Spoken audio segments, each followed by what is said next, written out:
Assalamualaikum warahmatullahi wabarakatuh. Alhamdulillahirabbil alamin. Pemirsa, kita akan berbincang mengenai bagaimana penanganan ekstrim di desa, khususnya Desa Pulerjo, Kecamatan Ngantru, Kabupaten Tulungagung, Jawa Timur. Nah, hadir di tengah-tengah kita yaitu Bapak Kepala Desa Pulerjo, Kecamatan Ngantru, Kabupaten Tulungagung, Bapak Agung Wibawanto. Selamat pagi Pak Agung. Selamat pagi Ya. Bapak pendamping. Gimana kabarnya? sehat nggih? Alhamdulillah. Alhamdulillah Baik. sehat. Ini teman-teman pengen sharing berkaitan bagaimana pemerintah Desa Pulerjo dalam kepemimpinan Bapak dalam konteks penanganan kemiskinan ekstrim di desa. Apa kebijakan dan langkah-langkah atau program yang telah dilaksanakan di Desa Pulerjo. Oke, makasih Pak Khalid. Saya ucapkan juga Assalamualaikum warahmatullahi wabarakatuh kepada semua pemirsa.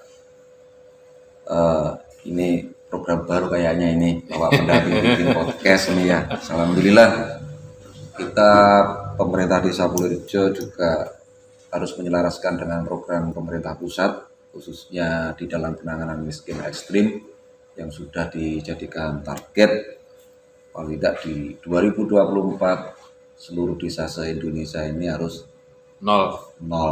untuk kemiskinan ekstrim. Salah satu strategi atau beberapa, tidak hanya cuma satu ya Pak kalau ini ya.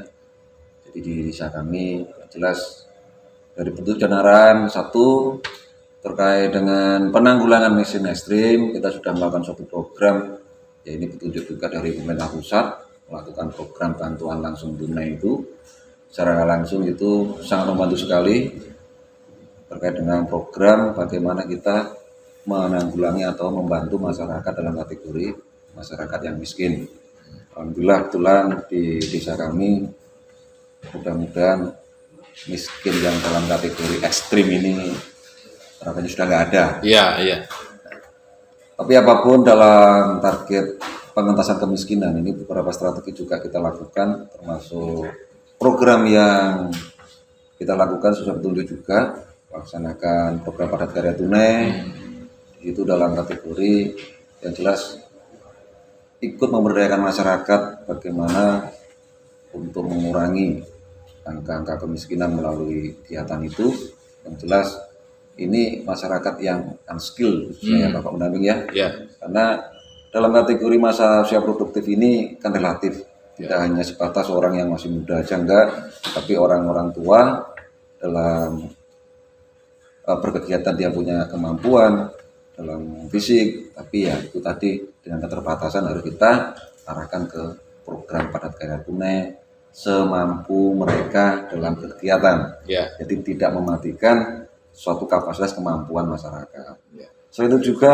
di kegiatan kita ada program bantuan langsung yang tidak berupa tunai, tapi program-program termasuk bantuan pangan. Pangan ya, termasuk sembako lainnya, itu juga kita upayakan, kita lakukan.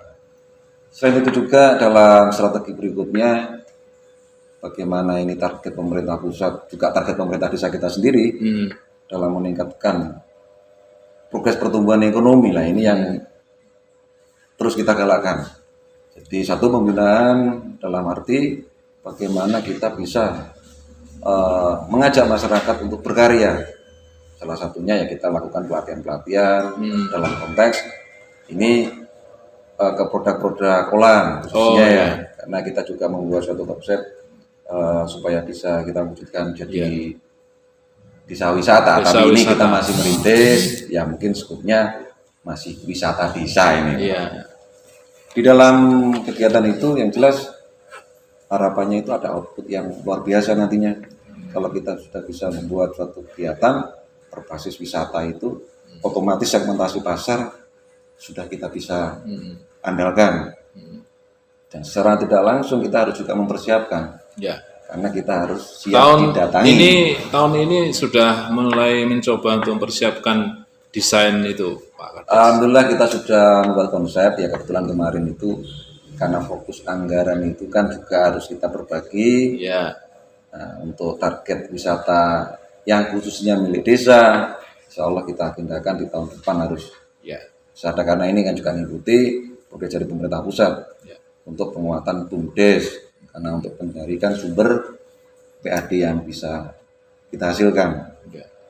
Tapi meskipun desa belum punya tempat yang khusus yang merupakan bagian dari asetnya pemerintah desa, kita sudah melakukan untuk pergerakan membuat suatu wisata-wisata di tiap kampung, bahasa kita kan seperti itu ya. Jadi setiap RT itu kita berupaya mengajak masyarakat untuk menciptakan suatu pergerakan ekonomi melalui wisata kuliner yang ada di desa kita. Alhamdulillah masyarakat secara mandiri mereka mau untuk diajak. Ada berapa titik Pak Kades? Alhamdulillah di sini sudah ada 5 titik yang sudah berjalan ya. Ada 5 titik. Itu berbasis RT atau bagaimana Pak? Ya, tiap RT. Karena harapannya kita secara konsep nanti yang lebih luas, wisata desa yang akan kita bangun nanti itu merupakan suatu titik sentra dari produk-produk masyarakat yang mungkin kita bisa tampilkan ke masyarakat umum atau dunia luar yang bisa kita ajak untuk datang ke desa kita. Nah, salah satunya yaitu tadi upaya kita membangun dari hulu. Nah, bahasanya kan gitu. Nah, ini kan hilirnya belum ada ya. Tapi tidak mengurangi semangat kita untuk mengajak masyarakat untuk berperan serta. Salah satunya itu tadi. Kita kebetulan punya 16 RT, alhamdulillah sudah terbangun di 5 titik RT.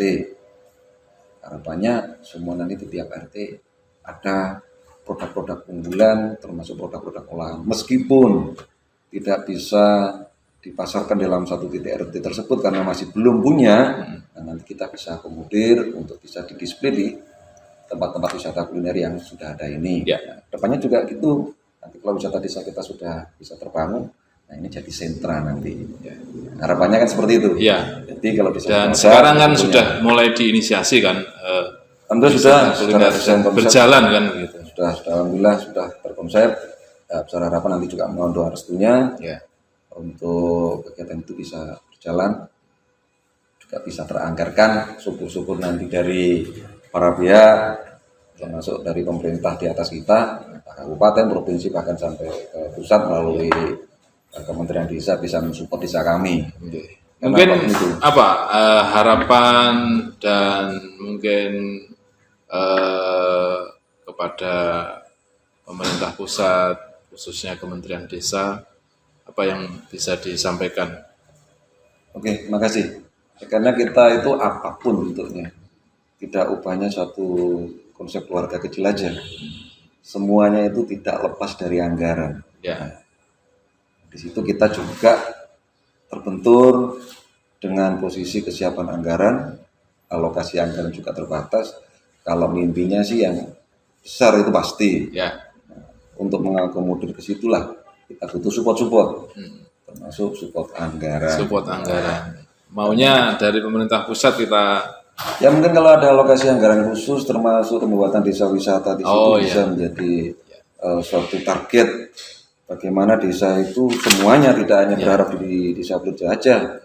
Ya, mungkin karena roda pemerintahan itu berawal dari desa yang kita targetkan untuk Indonesia ini kan juga berawal ujung tombaknya desa. Ujung tombaknya desa, betul sekali. Negara kuat itu berarti harus desa juga kuat. Berangkat dari desa kuat. Salah satunya untuk posisi pertumbuhan ekonomi, kita punya strategi seperti itu. Salah satunya itu lagi yang kita harapkan pemerintah pusat melalui Kementerian Desa ataupun dari kementerian-kementerian yang lain bisa ikut mensupport kami. Karena apapun kita berjalan, kita melakukan suatu kegiatan mustahil tanpa anggaran. Baik, terima kasih Pak Kades atas waktunya bisa sharing kepada kita semua. Saya merangkum ada 2 strategi yang diterapkan oleh Bapak Kepala Desa Pulerejo, Bapak Agung Wibawanto, dalam konteks penanganan kemiskinan ekstrim. Pertama adalah penguatan program-program sosial melalui BLT, kemudian padat karya tunai, kemudian bantuan sosial berupa sembako, tapi di saat yang sama Bapak Kepala Desa juga memiliki strategi penguatan ekonomi produktif di masyarakat melalui desa atau wisata desa berbasis wisata kuliner di masing-masing RT, dan itu akan berdampak kepada pertumbuhan ekonomi di desa.